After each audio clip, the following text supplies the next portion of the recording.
Now, to the problems of education in Nigeria, one of the issues that should be taking center stage in the country's election campaign. If you've been following the print media, you'll see that many of them have been republishing an order made by a federal high court in 2014, ordering the Nigerian government to apply uniform cut-off marks to all candidates seeking admission into federal government colleges, otherwise known as unity schools. The judge ruled that the admission inequality in such schools was unconstitutional. The lawsuit had been instituted by the human rights lawyer and former president of the Nigerian Bar Association, Dr. Olisa Agbakoba, challenging the different cutoff marks for different states based on the candidates' gender and regions of origin. He argued that the practice violates the fundamental rights of the candidates to freedom from discrimination, guaranteed by Section 42 of the 1999 Constitution.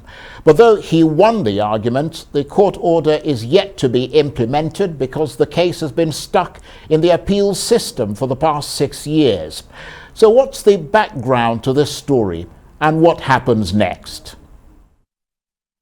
Well, to delve more deeply into this controversial issue, I'm joined now from Lagos by the former president of the Nigerian Bar Association and founder of one of Nigeria's foremost human rights groups, the Civil Liberties Organization, or CLO, Dr. Olisa Agbakoba, who is also, of course, a senior advocate of Nigeria. Thank you very much indeed for joining us. Let me ask you, first of all, 8 years ago, in 2014, you took the government to court for what you said were discriminatory cut-off marks in admissions into unity schools. Tell us more about that.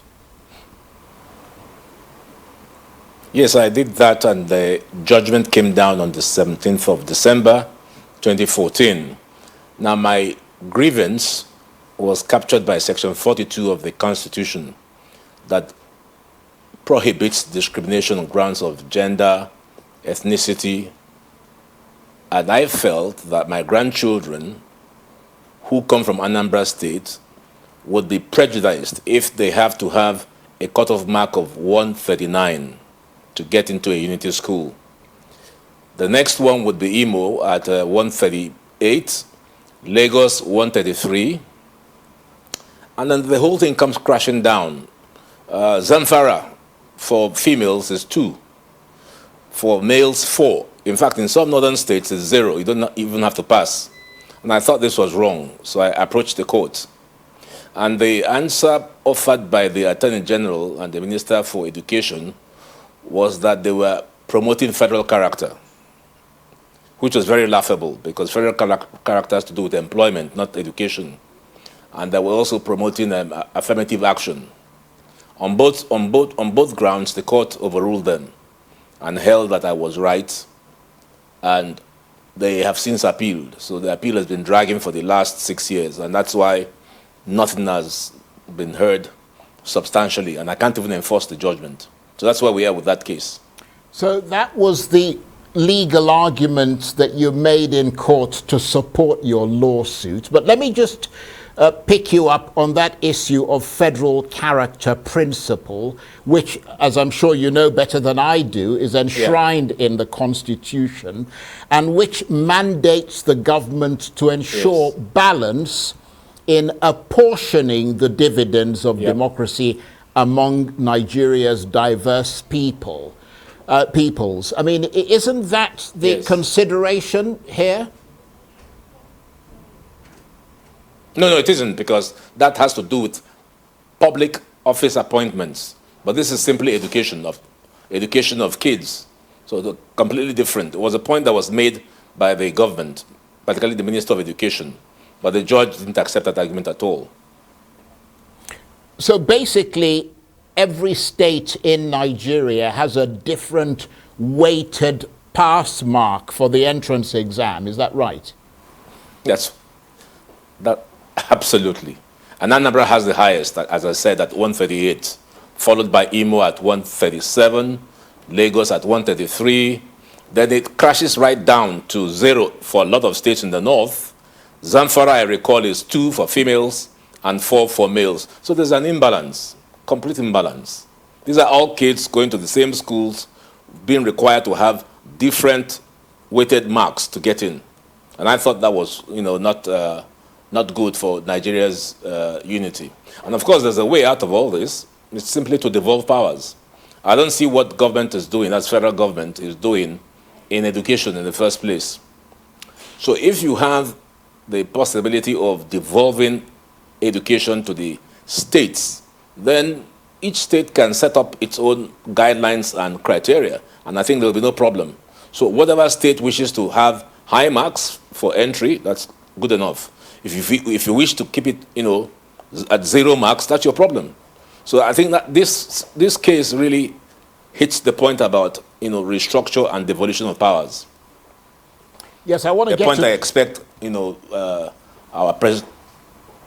Right, I want to get to talk to that in a minute, but I just want to be clear that the nettlesome problem is that if you are, say, from the southwest or southeast and you can't afford to send your children to private school because you don't have the resources, your child then becomes doubly disadvantaged because you can't be sure that they'll get into a federal government school because of this these unfair cut-off marks. Yes, that's correct. Absolutely. So you won the case. And that was the essence of the case. Right, that was the essence of your case. And you won. I did win. Yes, you won the case, but the ruling has not been implemented. Yeah. As you said, it's tied up in appeals. And so there's an appeal. These discriminatory practices that you say are in place are still persisting 8 years later. Absolutely. Absolutely. Year on year, it's still persistent. So I'm hoping that the appeals will be taken one day, maybe next year, and we can see what may become of the policy. But clearly the policy is discriminatory. If you say my grandkids from Anambra should score 140 to get into Unity School, but a kid from Zamfara would score 4, and a kid from Gombe will score 0. So they can just go in as they like. But kids from my own state would have the burden of having very high marks to get in. So that's not fair. And that's what Section 42 prohibits. No discrimination on grounds of ethnicity. So an Igbo guy scores 134 or 137 and gets disqualified. A Zamfara guy scores 4 and gets in. It doesn't promote Nigerian unity at all. It's very, very odd.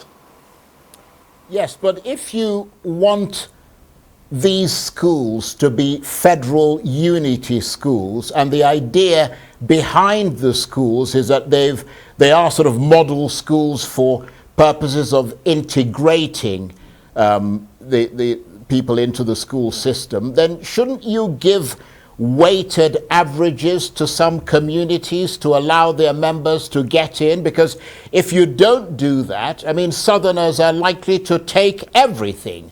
But if you want to integrate these schools, and there are only about 109 or 110 of these schools out of over 29,000 schools in Nigeria, then you have to do it at these sort of select model schools, don't you?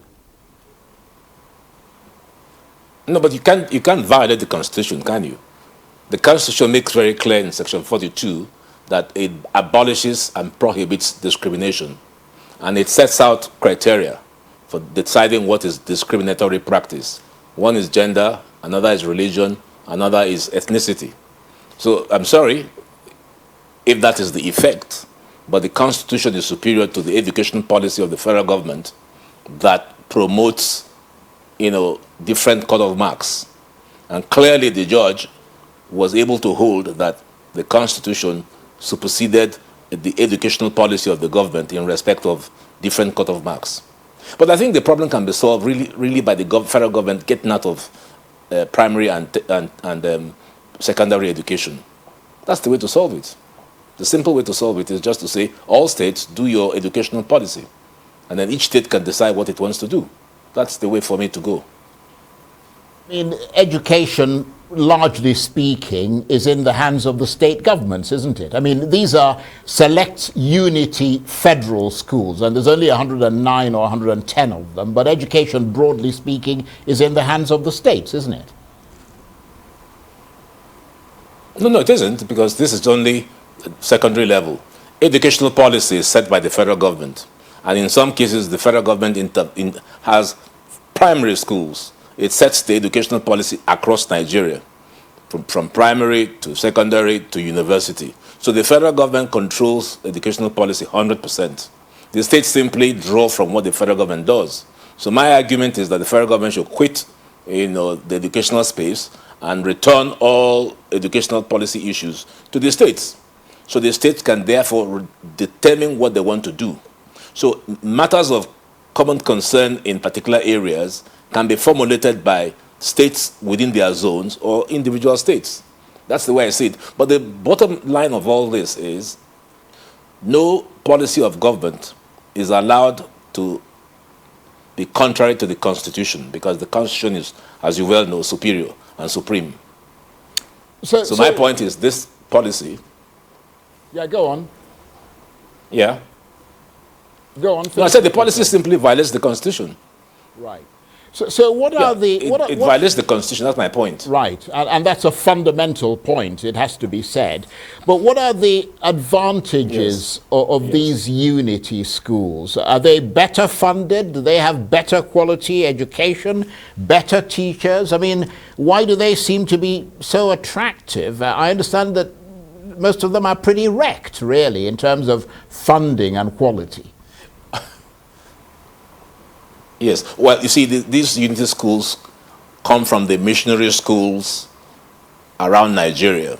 So they adopted the model, and also adopted the model of the former government colleges. So you remember King's College, Government College Ueli, Government College Umuahia, and then the federal government college. So that was the model.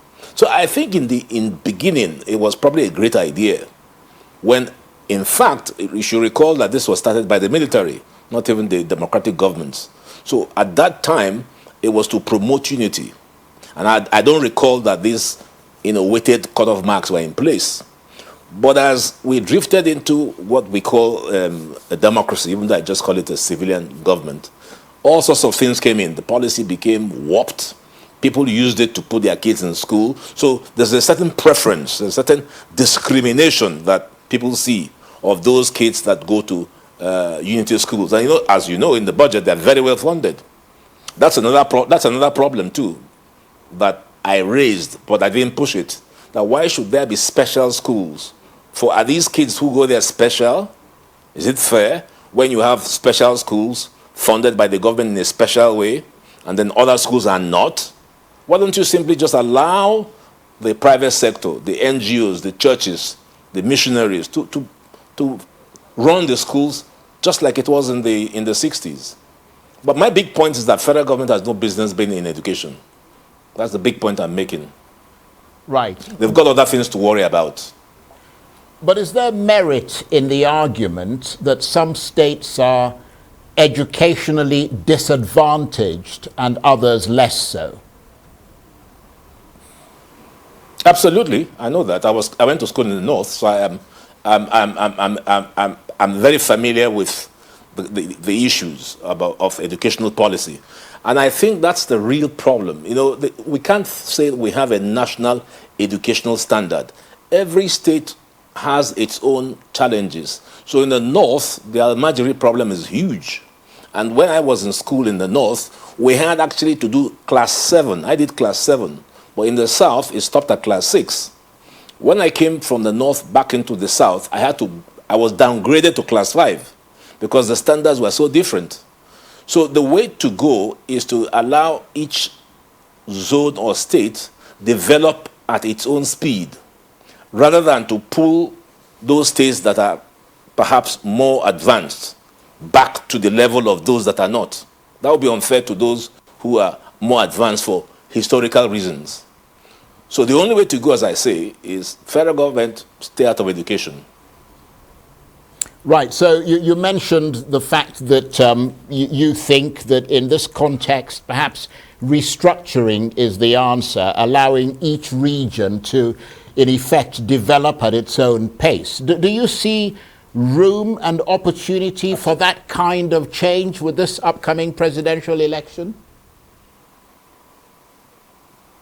I hope so. I would, if I were, a presidential candidate, make it a big issue. I would like, for instance, if there's a debate and I'm present, to ask the candidates, what exactly is your educational policy? What do you see the federal government doing vis-a-vis the states?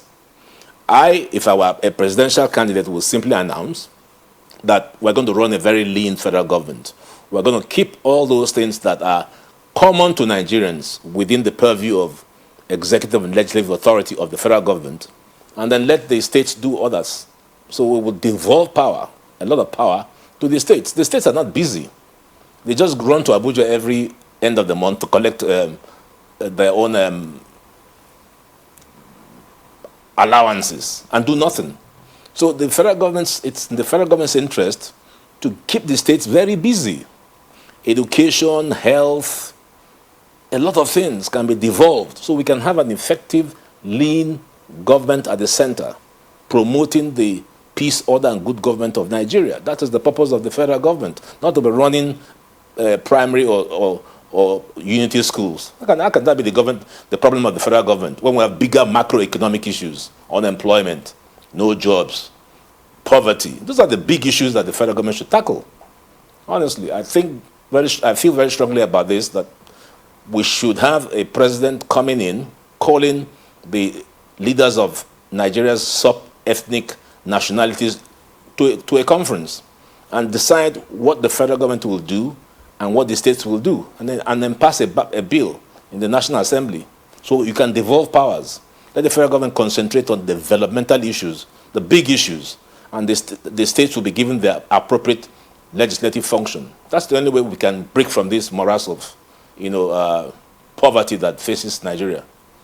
But I mean, some would certainly argue that one of the ways to get rid of poverty is through education. And if you don't give access to education Yes. to disadvantaged parts of the country, then you're simply deepening poverty. Yes. And the other point that you mentioned about a new leader coming in, I mean, are they actually, because obviously this is not due to, it's not going to be an executive order. They would have to galvanize the National Assembly to amend laws that are seen as discriminatory, the kind of laws that you're talking about. I mean, would that be something that in itself would have its own pitfalls? No, absolutely. That would be, because let's all agree that we're not doing very well. Nigeria is doing poorly. So a new president will be confronted with very big issues. And one of the big issues would be around restructuring, or what I prefer to call devolution. And as I said earlier, the point will be made about who does what. And it's not about disadvantaging any group of Nigerians. It's about actually giving them access, but in a way that does not impede on the rights of others. So that if education were left to the states, then all states would have to fund their educational requirements and needs. So it doesn't in any way impede. In fact, in my view, it opens the access, because from the federal government educational budget, I'm sure they spend quite a bit on salaries, on logistics. I don't know what is the content of funding that actually goes to each child in a school. So just taking it back to the states will even make it less costly for the federal government, and more enrollments will occur. So there's a lot of advantage in having the states taking over education. Right. So beyond sort of the cut-off marks, I mean, you're talking about educational reforms now. I mean, what do you see as the problems of education in Nigeria? The first problem is the educational policy that is the exclusive preserve of the federal government is wrong. So that's number one. So it's got to go to the right government That would be the states. And then second, there's a need to tell government that they can't do everything. If you look at the gold standard around the world, the private sector plays a very strong role. So in the UK, for instance, their educational policy is divided in two. So you have independent schools, very strongly emphasized, independent schools run by charities, NGOs, churches, private business people, and you have public schools. So the government in the UK understands that it cannot fund everything. So it gives the private sector or the independent schools a place to play a role. I mean, I remember before the war, the charities and the missionaries were everywhere. I went to Christ the King College in Enugu, in Onitsha. A lot of schools were funded and run by the missions. But because government came in 1970 and introduced this new policy of taking over everything, I remember, as you well remember, who were both in Enugu as East Central State people, the administrator of the time, the late Ukpabi Asika, compulsory acquired all schools, and I knew that was a big mistake. And that mistake lives with us today. So that all the schools in Enugu, in Onitsha, became government schools, and very soon they couldn't fund it. And I'm happy to see that Peter Obi in Anambra returned the schools to the missionaries, and that improved the quality. So that's the sort of policy I think we need to see a president of Nigeria in 2023 pursue. He should realize that he can't do schooling. That's not a priority for him, because there are other actors. And that's why the private schools in Nigeria do very well. And I think that if private people understand that there's a space for them to come in, you'll be very surprised. Look at the best university in Nigeria. It's Afe Babalola, not Unilag, not Nsukka, not Ibadan. Afe Babalola, who only started 5 years ago. Because he's brought to the policy of running his university a private businessman sense. And we can see that across. But in the federal schools, of course, you know the issue about ASU. Federal government can't even pay ASU. And I think there's an alternative even for ASU to begin to pursue. Must the federal government own universities in the first place? Isn't it time to find a new formula? We've been going through strikes. When I was in the university in 1973, strikes were on. And this is how many years ago? Going to 50 years, we're still talking about strikes. Hasn't it occurred to people that we can look for feasible alternatives? Why should federal government own universities? I don't know why ASU hasn't thought about it. So in this way, you see that we have the possibility of a new Nigerian president thinking policy in new ways and achieving better results. I'm looking forward to the campaigns when they start and the issues that will, crystallize around the debates. Well, there's an awful lot of food for thought there, and we always appreciate your assessment. And of course, I hope the presidential candidates are also listening. Dr. Olisa Agbakoba, founder of one of Nigeria's foremost human rights groups, the Civil Liberties Organization, former president of the Nigerian Bar Association, and senior advocate of Nigeria. Thank you very much indeed.